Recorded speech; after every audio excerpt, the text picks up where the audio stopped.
तो आज हम पढ़ेंगे एक्सिलरी आर्टरी के बारे में। एक्सिलरी आर्टरी जो है वो कंटिन्यूएशन होती है सब क्लेवियन आर्टरी का। वो outer border of first rib से लेके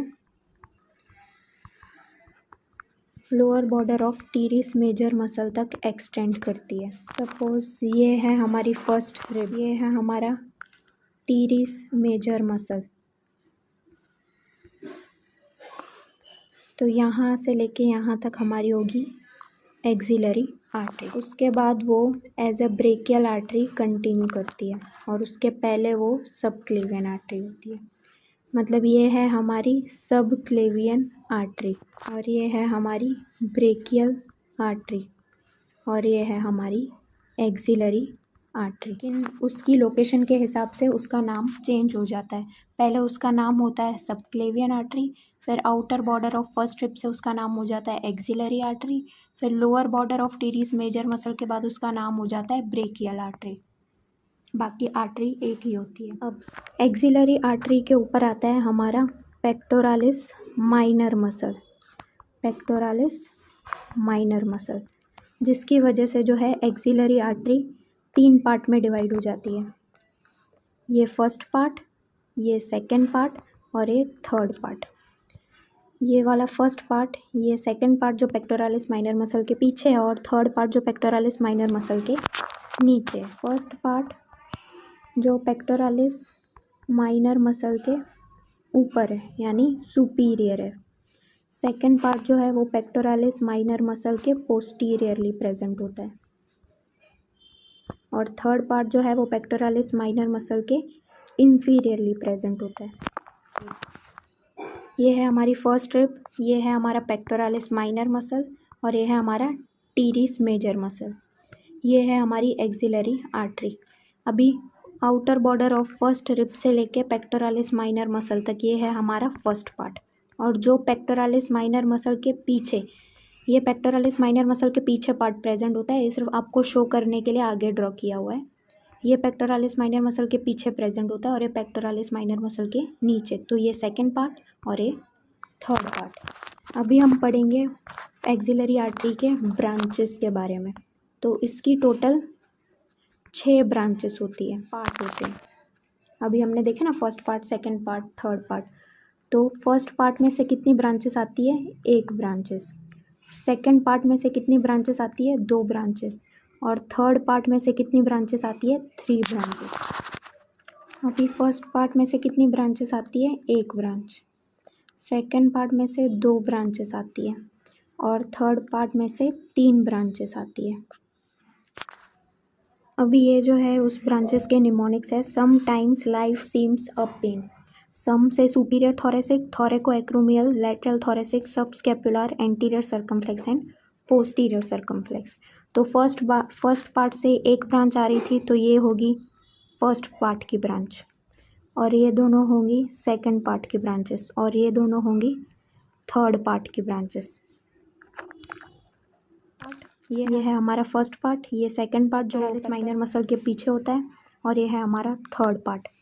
तो फर्स्ट पार्ट से एक आएगी सुपीरियर थोरेसिक आर्टरी, ये वाली सुपीरियर थोरेसिक आएगी फर्स्ट पार्ट से। थोरेको एक्रोमियल और लेटरल थोरेसिक आएगी सेकंड पार्ट से। ये है थोरेको एक्रोमियल और ये है लेटरल थोरेसिक। फिर थर्ड पार्ट से आएगी subscapular, anterior circumflex and posterior circumflex. सबसे पहली ब्रांच आती है इसकी सुपीरियर थोरेसिक आर्टरी जो कि फर्स्ट पार्ट से आती है और दोनों पेक्टोरल मसल्स को सप्लाई करती है और थोरेसिक वॉल को सप्लाई करती है। इसका नाम क्या है? सुपीरियर थोरेसिक आर्टरी, जो कि आती है first part of axillary artery. ये तो हमने पहले निमोनिक्स में याद कर दिया था कि कौन सी आर्टरी, कौन सी ब्रांच कौन से पार्ट से आती है। इसमें फर्स्ट पॉइंट तो हम लिख देंगे कि first part of axillary artery से अराइज होती है। दूसरी ये स्मॉल ब्रांच होती है और तीसरा इसका नाम क्या है? Superior thoracic artery. तो थोरेसिक वॉल को सप्लाई करेगी और थोरेक्स में कौन से 2 मसल आते हैं? पेक्टोरालिस मेजर और पेक्टोरालिस माइनर, तो उन दोनों को सप्लाई करेगी। उसके बाद जाएंगे हम सेकंड पार्ट में। सेकंड पार्ट में कौन सी ब्रांचेस आती है? Sometimes life seems. Some में हो गया superior thoracic artery, sometimes में आ गया थोरेको एक्रोमियल आर्टरी लाइफ में आएगा लेटरल थोरेसिक आर्टरी। अभी थोरैको-एक्रोमियो आर्टरी का दूसरा नाम होता है एक्रोमियो थोरेसिक आर्टरी। इसकी टोटल फर्दर 4 ब्रांचेस होती है, A, B, C and D. A for acromion branch, B for breast branch, C for clavicular branch और डी फॉर डेल्टॉइड। ब्रेस्ट का दूसरा नाम भी हम लिख सकते हैं पेक्टोरल ब्रांच। पेक्टोरल ब्रांच या ब्रेस्ट ब्रांच दोनों एक ही है, कोई भी आप लिख सकते हो, लेकिन हमें याद रहे इसके लिए निमोनिक्स क्या है इसका, A B C D. A for acromion, B for breast या तो फिर pectoral branch, C for clavicular branch और डी फॉर डेल्टॉइड ब्रांच। तो एक्रोमियोथोरेसिक आर्टरी या तो फिर थोरैको-एक्रोमियल आर्टरी अराइज कहाँ से होती है, second part of axillary artery. पहला पॉइंट तो ये हो गया, it arises from the second part of the axillary artery. ये थोरैको-एक्रोमियल आर्टरी है, ठीक है, और ये है हमारा पेक्टोरालिस माइनर मसल। तो इसकी अपर बॉर्डर पे ये अराइज हो रही है, तो इसका दूसरा पॉइंट क्या बन गया, given at upper border of pectoralis minor muscle. और ये फर्दर किस में, 4 ब्रांचेस में डिवाइड हो जाती है, ए बी सी डी।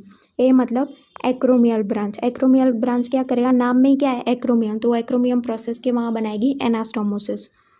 फिर है हमारा ब्रेस्ट ब्रांच या तो फिर पेक्टोरल ब्रांच, तो फिर वो क्या करेगा, पेक्टोरल मसल्स। ब्रेस्ट के यहाँ कौन से मसल्स आते हैं, पेक्टोरल मसल्स, तो पेक्टोरल मसल्स को सप्लाई करेगी और ब्रेस्ट को सप्लाई करेगी फीमेल में। उसके बाद आया क्लेविकुलर ब्रांच। क्लेविकुलर ब्रांच सब क्लेवियस मसल और स्टर्नोक्लेविकुलर जॉइंट को सप्लाई करेगा। और उसके बाद आया deltoid branch. Deltoid branch supply करेगा डेल्टॉइड मसल को। तो ये हो गया हमारा थोरैको-एक्रोमियल आर्टरी।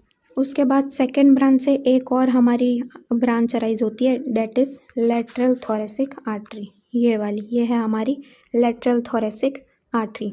अभी थोरैको-एक्रोमियल आर्टरी का upper border of pectoralis minor muscle पे आ रही थी और ये कहाँ, lower border of pectoralis minor muscle पे। तो इसका पहला पॉइंट क्या हो जाएगा, arising from the second part of the axillary artery given at lower border of the pectoralis minor muscle, और इसका नाम क्या है, लेटरल थोरेसिक आर्टरी। और ये जो है हमारी एक्सिलरी लिम्फ नोड्स जो होते हैं उसके पास में प्रेजेंट होती है और फीमेल्स में ये ब्रेस्ट को सप्लाई करती है। अभी कोई भी, जैसे कि हमने फर्स्ट पार्ट से कौन सा आ रहा था, सुपीरियर थोरेसिक आर्टरी, वो भी ब्रेस्ट को सप्लाई कर रही थी। सेकंड पार्ट से आया थोरैको-एक्रोमियल आर्टरी, उसकी भी जो पेक्टोरल ब्रांच थी वो भी ब्रेस्ट को सप्लाई कर रही थी। लेटरल थोरेसिक आर्टरी वो भी ब्रेस्ट को सप्लाई करेगी। जिसमें भी थोरेसिक आएगा वो ब्रेस्ट और पेक्टोरल मसल्स को सप्लाई करेगा। अभी हम पढ़ेंगे थर्ड पार्ट के ब्रांचेस के बारे में। अभी थर्ड पार्ट से 3 ब्रांचेस आती है, subscapular artery, anterior circumflex humeral artery and posterior circumflex humeral artery.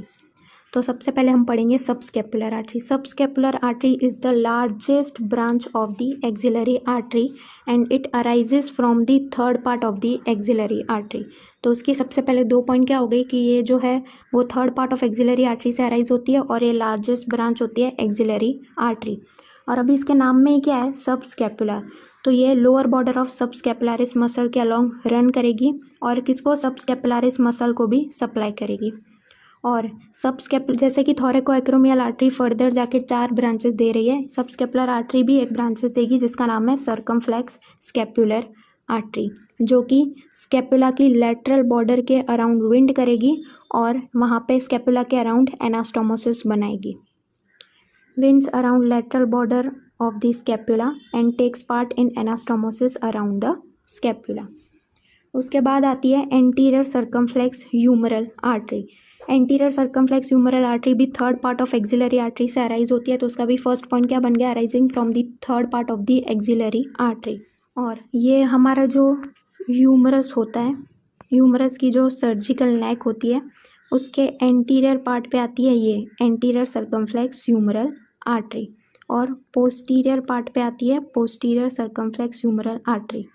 तो ये ऐसे क्या, एक सर्जिकल नेक के अराउंड एक आर्ट्रियल रिंग बना देते हैं। यहाँ से एंटीरियर साइड से आती है anterior circumflex humeral artery, posterior side से आती है पोस्टीरियर सर्कमफ्लेक्स ह्यूमरल आर्टरी। तो एक सर्जिकल नेक के अराउंड एक रिंग बन जाती है आर्टरीज की, जिसे हम कहते हैं आर्ट्रियल रिंग। और यहाँ पर एक इसके साथ एनास्टोमोसिस बनाती है, anastomosis with the posterior circumflex humeral artery to make arterial ring around the surgical neck of the humerus. और एंटीरियर सर्कमफ्लेक्स ह्यूमरल आर्टरी जो है वो एक असेंडिंग ब्रांच देती है जो कि हेड ऑफ ह्यूमरस को सप्लाई करती है। अभी हम पढ़ेंगे पोस्टीरियर सर्कमफ्लेक्स ह्यूमरल आर्टरी, जो कि अराइज होती है third part of axillary artery. तो उसका भी फर्स्ट पॉइंट क्या बन गया, arising from the third part of axillary artery. और ये लार्जर होती है compare to anterior circumflex humeral artery. जैसे कि anterior circumflex anterior side of surgical neck के अराउंड सर्कल बना रही थी, पोस्टीरियर सर्कमफ्लेक्स जो है वो सर्जिकल नेक के पोस्टीरियरली आएगी और यहाँ पे एनास्टोमोसिस बनाएगी एंटीरियर सर्कमफ्लेक्स ह्यूमरल आर्टरी के साथ। और हमारा जो इंटरमस्कुलर स्पेस होता था, वहाँ पे जो ये कॉन्ड्रेगुलर स्पेस आता है, वहाँ से वो पास होगी along axillary nerve. Axillary nerve के साथ वो पास होगी कॉन्ड्रेगुलर स्पेस से, और किसको सप्लाई करेगी, शोल्डर जॉइंट और डेल्टॉइड मसल को।